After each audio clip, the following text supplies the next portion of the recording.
said at the end of my last video that current drug testing is reasonably good at detecting illegal substances if they are present in an athlete's system. This is true, but I do want to stress the qualifier reasonably. Like, I really want to stress it. I want it to be working for jobs to make ends meet with rent and a mechanic bill due at the same time, level stressed. Because there are a couple of major shortcomings of current drug testing technology that athletes can exploit to game the system. So if you're a cheating athlete, stay tuned.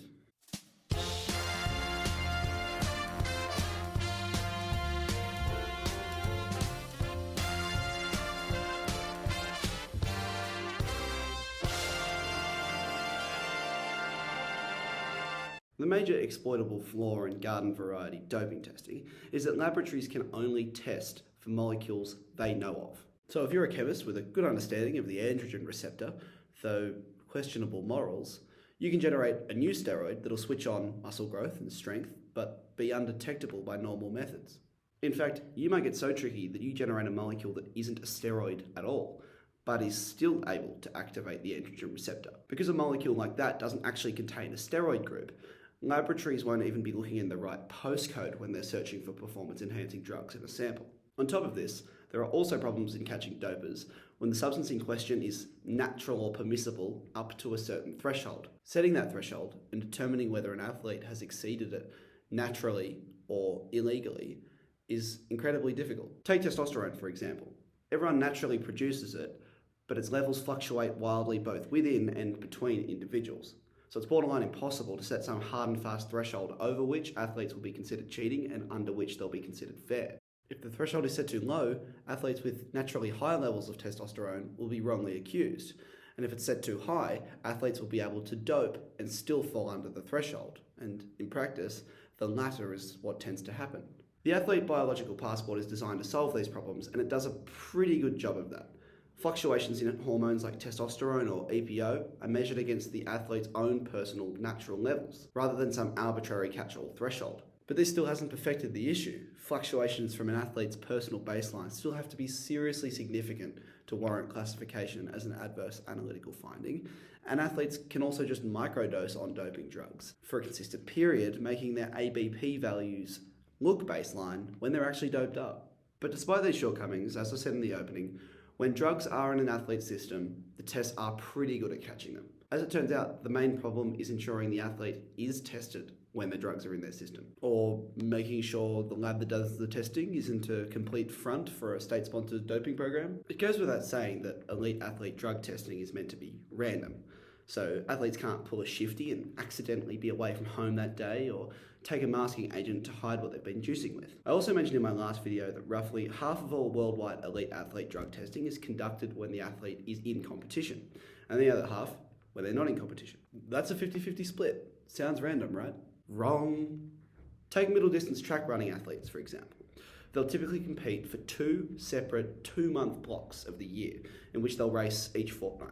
If my maths is correct, which I hope it is, given I pre-recorded this and had time to check, that's only roughly 16 weeks of the year into which an athlete can expect half their tests to be crammed, whereas the other half is spread over the other 36. So if you're an athlete considering doping, though I hope you're not, and you know you're barely going to be tested for 3/4 of the year, you might decide to take a bit of a gamble and get some jabs, knowing they'll probably clear your system by the next time you're actually tested. Let me walk you through how to beat the drug tests. The idea behind doping when you're not actually competing is that the beneficial effects of the drugs you take far exceed the length of time they're detectable in your system.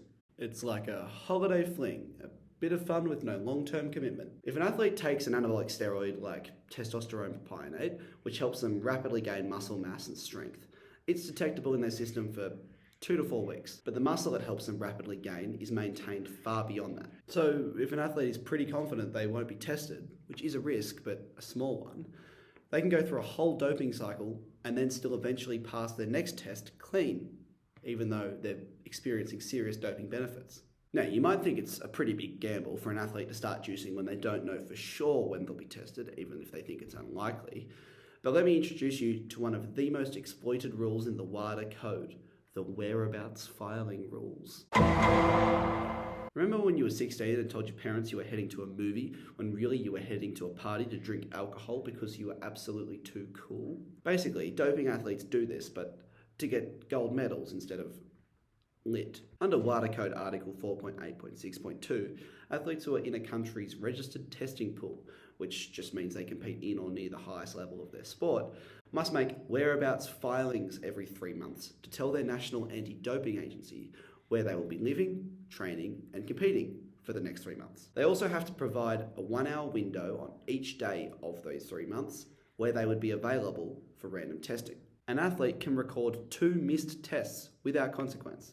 That is where an anti-doping agent turns up and the athlete isn't actually present in their specified 1-hour window. A 3rd missed test in a 12-month period has the same consequences as a positive test, but the first 2 have absolutely no repercussions. So, say you're a 1500 metre runner who's thinking of hyping up with the testosterone propionate I mentioned before. You state in your whereabouts filings that you will be holidaying in Dubbo, New South Wales for 2 weeks, because what a beautiful place to be. But instead head down the Newell Highway to Wagga Wagga to live it up by popping some testosterone pills. In the already unlikely event an anti-doping official does turn up to Dubbo to test you, good luck to them if they do, all you'll record is a single missed test. Meanwhile, by the time you've left Wagga, the evidence of your doping is out of your system, and you're clean again, even though you've got roided up big guns. So basically, because out of competition testing isn't nearly common enough, and even when agents attempt to conduct it, athletes can sometimes just escape it, athletes can completely game the system. So if we all know this is the case, why doesn't WADA get down to the ground level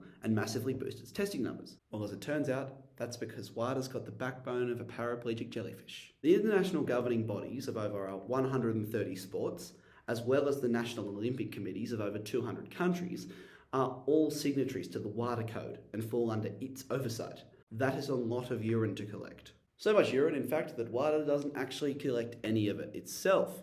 Instead, it gives its accreditation to national anti-doping laboratories around the world to conduct testing, 30 of them in total, apparently with some degree of WADA oversight. And when I say some degree of oversight, I mean the degree of oversight my dad must have had when I was 5, and I completely devoured 6 tubs of Play-Doh on his watch before he noticed. The national anti-doping labs that WADA accredits to run testing very much run their own show, and vary wildly both in their capacity and also in their inclination to catch drug cheats. I mean, Russia had a national anti-doping laboratory that put up a good enough front to fool WADA and the IOC when the Olympic Games were on and scrutiny was at its peak, while systematically bypassing every single rule they were meant to enforce. Currently, WADA is funded by 2 equal revenue streams. One is direct contributions from governments around the world, and the other is the International Olympic Committee, or IOC, who matches dollar for dollar the total sum of individual governmental donations. In 2021, WADA has a total budget of approximately $40 million US. That's about 2/3 of the annual salary of Kevin Durant, an individual athlete who'll be competing at Tokyo.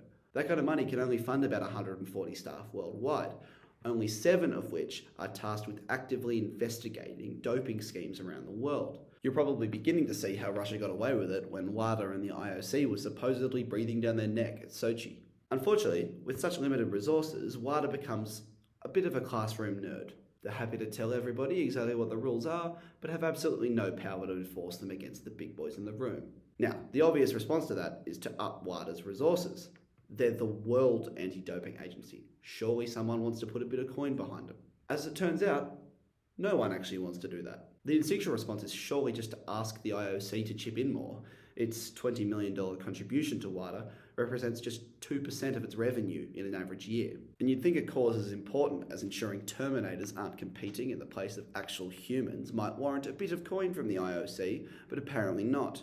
In fact, that's exactly why the funding isn't forthcoming, and why anti-doping authorities will never really have the power to stamp out the practice. Essentially, the IOC has incentive to look like it's helping to catch cheats, but a disincentive to do any actual catching, lest they make the Olympics look like a cesspool of doping, lies and deception. It definitely is a cesspool of doping, lies and deception. The IOC just doesn't want people to realise that. Like seriously, following a full investigation into the Sochi scandal, WADA recommended a full ban on Russian athletes at Rio, the Summer Olympics that came 2 years after Sochi, and the IOC's response was to let 2/3 of those athletes compete. So, for as long as WADA is hampered by a complete lack of resources, and for as long as athletes know exactly how the testing process works, doping is going to continue to run rampant. A bit like the doped up Russian track athletes probably will at Tokyo.